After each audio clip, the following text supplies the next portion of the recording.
Il est en train de déstabiliser les provinces.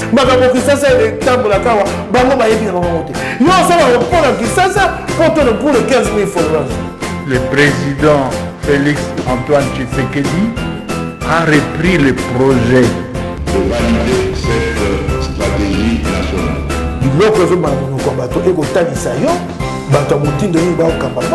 C'est pour la première fois que vous avez la vidéo na biso abonnez-vous.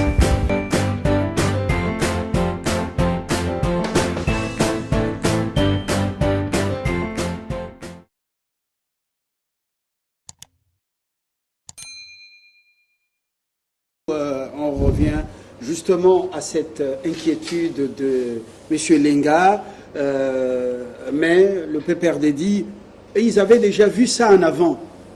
Il n'y a que le G13 qui a été naïf et qui s'est fait prendre dans les traquenards, selon lui. Quelle est votre réaction rapidement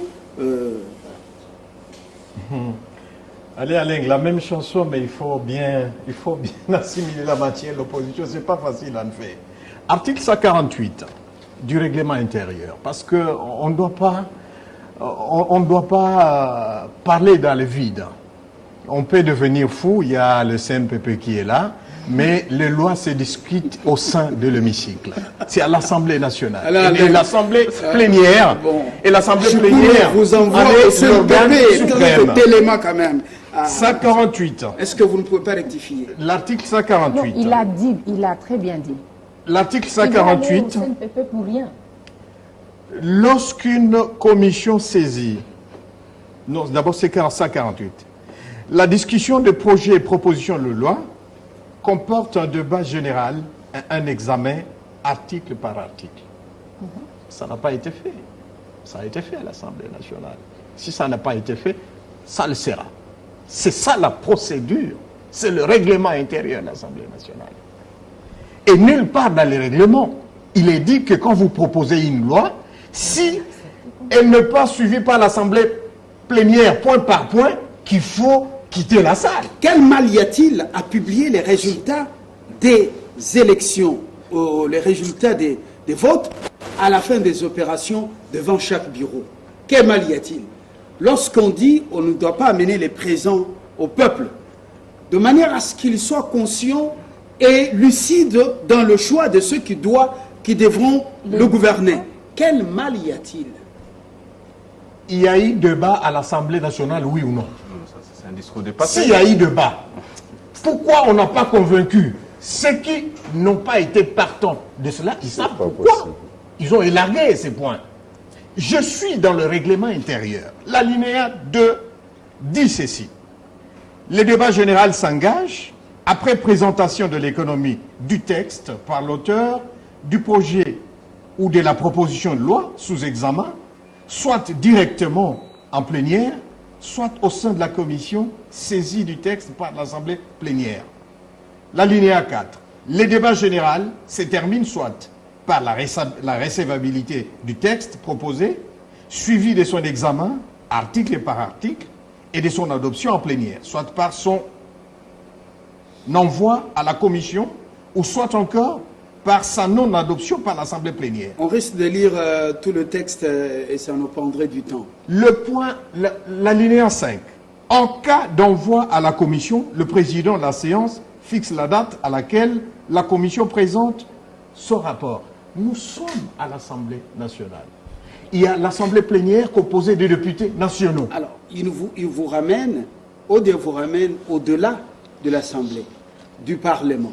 Un cadre extra. On connaît les schémas. Vous savez, l'opposition, elle est trop lourde. C'est difficile. Quand les gens ont pensé que toute la vie, on sera au pouvoir, voilà ce que ça donne. On cherche un schéma autre que les élections. Les élections. Et ça, c'est gravissime. C'est ça le schéma du FCC. Ils ont un chemin du dialogue pour trouver un autre cadre où ils vont entrer dans la mangeoire, se servir parce qu'ils sont... Le million qu'ils étaient habitués à voler, aujourd'hui on parle de Boukangalonzo et consorts. Alors qu'en 2014, on nous peignait un tableau, on se croirait à rivaliser avec l'économie américaine. ou française quand il fallait nous parler des cadres macroéconomiques. Mais aujourd'hui, on a Boukan Alonso. Aujourd'hui, on a Congo Airways avec des mitrailles dans l'Italia qu'on nous a amenés au prix pratiquement d'un avion neuf. Ça aussi, on ne doit pas en parler. Et aujourd'hui, les amis n'arrivent plus à supporter la crise, le chômage. Il faut vous habituer à l'opposition. C'est aussi ça la sève de la démocratie. Populisme. Attendez l'élection, la loi électorale bientôt va être envoyée, va être votée. La CENI va avoir un instrument lui permettant de nous organiser. Vous voulez faire élections. donc vous entêtez, vous pensez que toute discussion autour de la loi électorale, Il n'y a c'est pas pour question venir aux affaires. Je suis légaliste, je vous ai lu l'Assemblée plénière. Comment une proposition de loi est votée par l'Assemblée plénière et ainsi de suite. Véronique Tchala.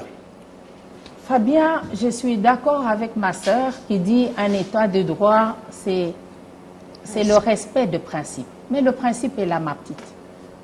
N'est-ce pas, ma grande? Le principe est là. La loi se discute au sein de l'Assemblée nationale. Point barre. Pourquoi chercher un cadre extra-parlementaire? Ça n'a pas sa place. Pour moi, la loi doit se discuter au sein de l'Assemblée. Je suis d'accord sur certains points avec le G7. Certaines propositions, G13. Certaines propositions de G13 ont été les nôtres aussi, parce que vous savez, nous avons proposé au Parlement on a fait 24 propositions de loi, parmi lesquelles il y a certaines propositions de G13, même parmi ceux-là qui n'ont pas été retenus. Mais nous, on ne dit pas parce que ça n'a pas été retenu qu'on doit claquer la porte. Non, on continue à discuter au sein de l'Assemblée nationale. J'aimerais que les téléspectateurs qui nous suivent et nous-mêmes qui sommes sur ce plateau, que je rappelle les deux derniers ou les trois cycles électoraux passés. N'est-ce pas? Il était inscrit que la publication allait se faire par bureau de vote. Est-ce que ça a été fait? Ça n'a jamais été fait. Et là, c'est le PPRD qui était au pouvoir. Est-ce qu'on a eu la publication bureau de vote par bureau de vote? Parce que ça a été toujours retenu dans la loi électorale. Ça n'a jamais été fait. Mais aujourd'hui, claquer la porte parce qu'on n'a pas retenu. Non, moi je dis ceci. Vous savez ce qui a manqué dans ce pays? C'est la sanction. La sanction a manqué dans ce pays, l'impunité. C'est ça.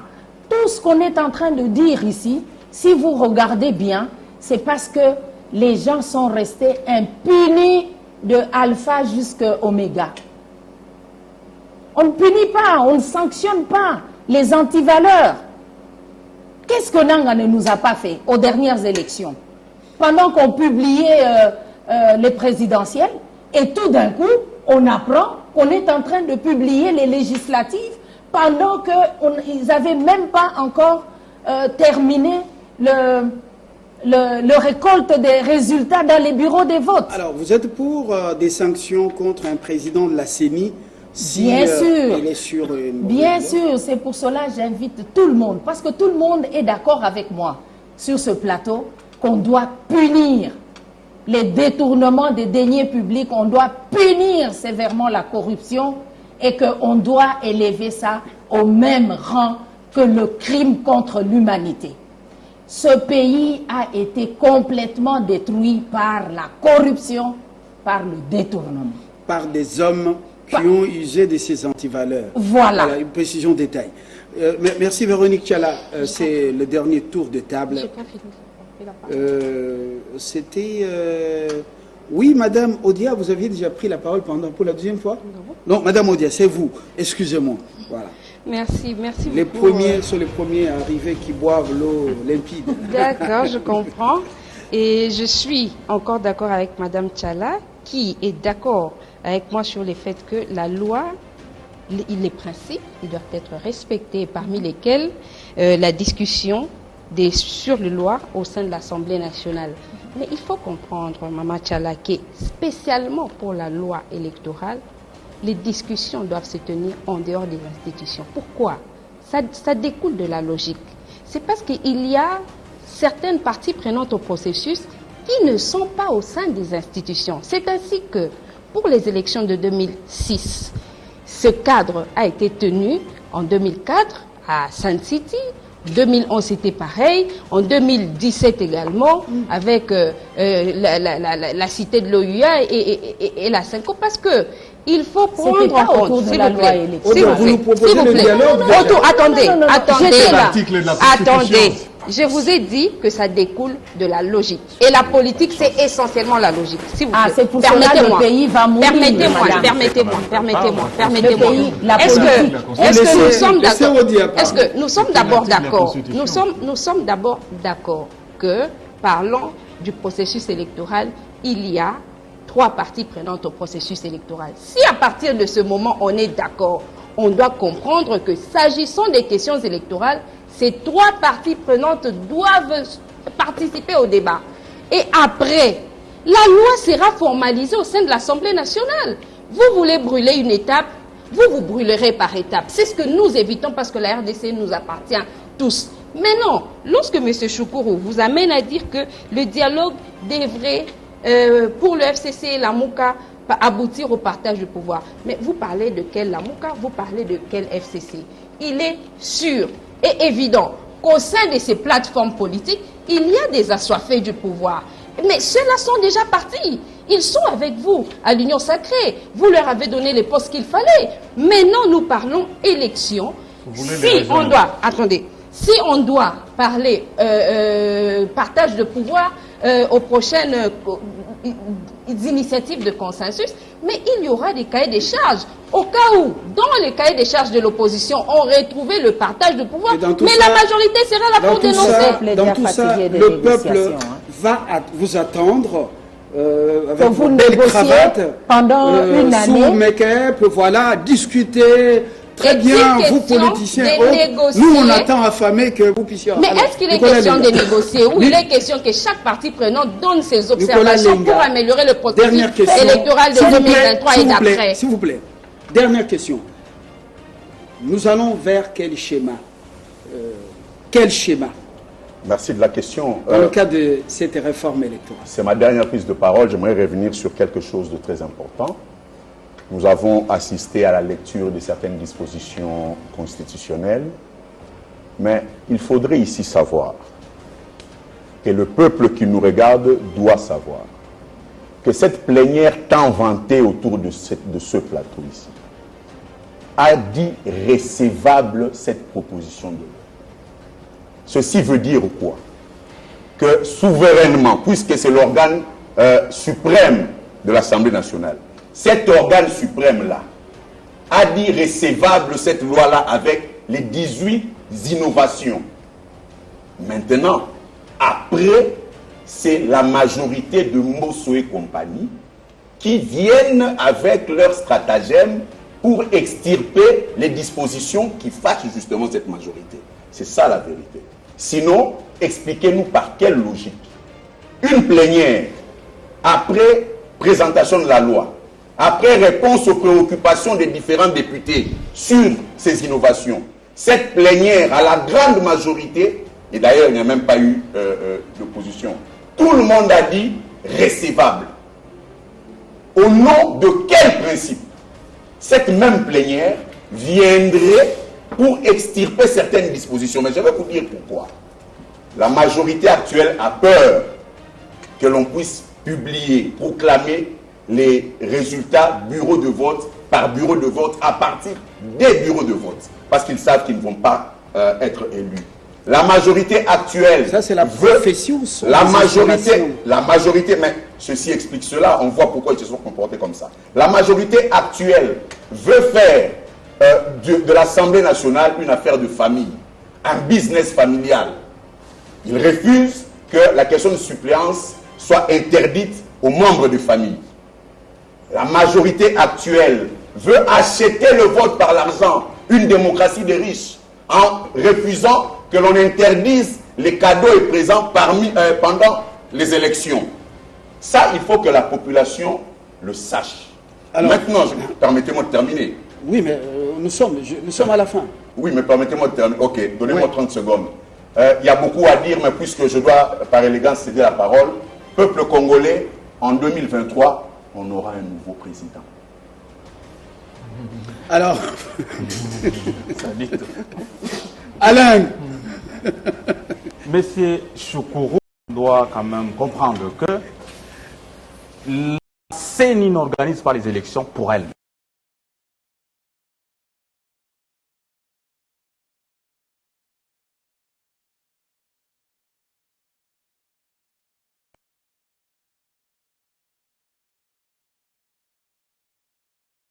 Des plénières. Sesanga et son groupe viennent de vous rejoindre. Alors, nous allons vers quel schéma? Les schémas en fait empruntés maintenant par l'union sacrée de M. Chilombo, c'est les chaos, c'est les glissements. On veut provoquer la population pour aboutir à un glissement. Et donc, nous maintenant, en tant qu'acteurs politiques de l'opposition, qui prônent la démocratie, nous appelons, n'est-ce pas, les bureaux de M. Mbosso de surseoir ces débats, n'est-ce pas, et que cette table ronde soit convoquée, que les acteurs politiques puissent, n'est-ce pas, se parler sur cette question, afin que ce pays, n'est-ce pas, soit, soit épargné des chaos présagés par cette attitude irresponsable. Une exhortation, voilà, sous format menace, mais c'est quand même très bien pour une opposition républicaine qui est le PPRD. Le PPRD n'est pas un parti de la violence. Choukourou. Madame Odia, le pouvoir s'exerce par les institutions de la République qui sont le président de la République, le Parlement, le gouvernement, les cours et tribunaux. Article 68 de notre Constitution. S'exerce, hein? Voilà. Nous allons vers quel schéma? Alors, pour répondre à certaines hérésies, excusez-moi, je vais toujours, parce que moi je suis légaliste, ce sont les textes. Article 152 du règlement intérieur de l'Assemblée nationale. Parce que ça, le cadre légal. Tout député peut présenter ses amendements ou sous-amendements au texte en discussion. C'est-à-dire que vous emmenez une proposition de loi, G13 futile,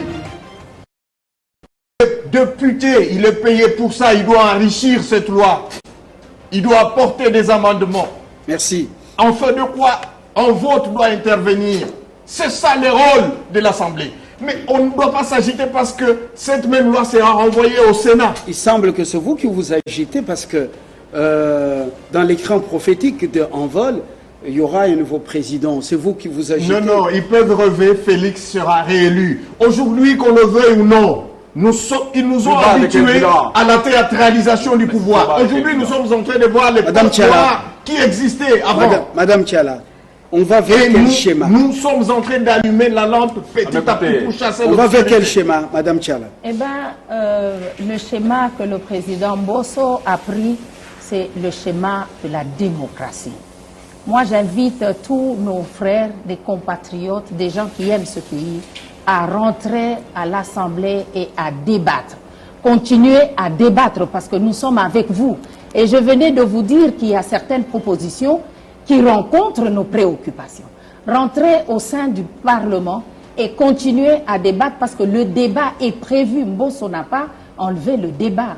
Le débat est prévu, à moins que vous ayez déjà une autre idée derrière, et c'est ce que je viens d'entendre maintenant, qu'il y aura un président. Mais moi, je tiens à vous rassurer que c'est la première fois. On peut prophétiser, non? Ils peuvent prophétiser, mais je fais la même chose. Pour vous dire, c'est la toute première fois que ce pays a un chef de l'État qui a la volonté politique et la détermination de bien faire les choses. Merci, Madame Tchala. S'il te plaît, Fabien Doumbouya, accorde-moi 30 secondes.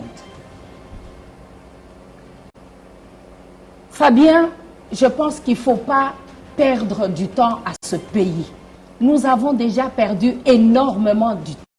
Pendant plus de 60 ans, ce pays a régressé. Ce pays nous a été confié, on était un pays émergent.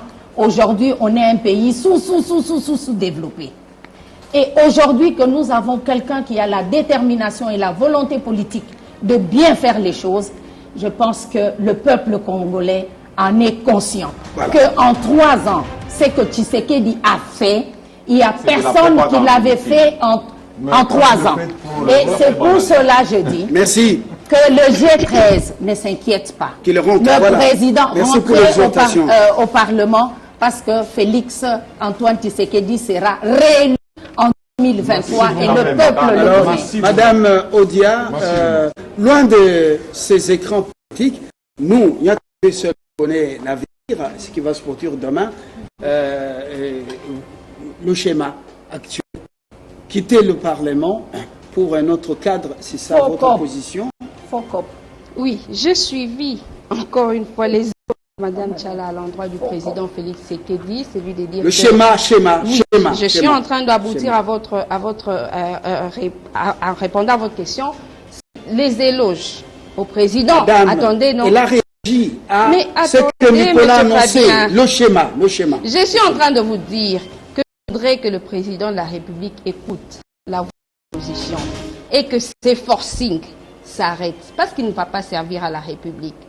Il arrivera un moment où le peuple congolais, où les partenaires de demandera à se voir, est-ce que cette loi que vous avez fait voter avait-elle reçu le concours de l'opposition, de la société civile, d'autres partis prenants? Il arrivera ce moment-là. Non, vous n'aurez pas de réponse.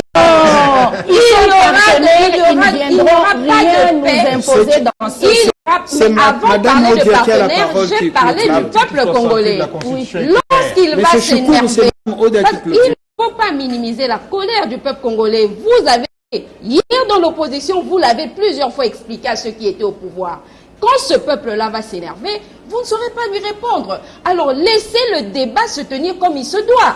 Laissez le parti prenant au processus électoral. Je vous remercie tous. Je vous remercie tous. Voilà. Madame, s'il vous plaît. Je vous remercie tous. Pendant que vous bouffez, pendant que vous discutez, le peuple, lui, est abandonné. Oui. Alors vous allez revenir à lui seulement pour l'amener dans la violence. Parce qu'il faut que par Nabino, ils la protéger. Ça, laisser le peuple comme ça, il ne faut pas l'appeler à la violence. Ce pays a trop souffert. Mais discuter dans la place, c'est votre pays, c'est notre pays. Vous arriverez toujours à un consensus. Vous êtes grand. Montrez votre modération. Voilà, loin de émotions. Merci de nous avoir honorés. Christian Choukourou, Odiar, Nicolas Inga. L'émotion de la colère, la colère sainte, avec une prophétie déjà annoncée pour 2023, une très bonne chose. Toujours disponible. Et Véronique Tchala.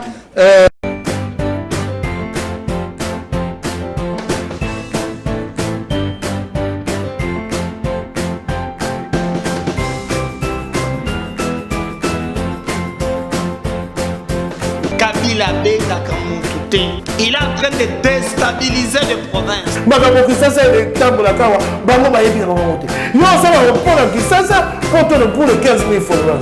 Le président Félix Antoine Tshisekedi a repris le projet de valider cette stratégie nationale.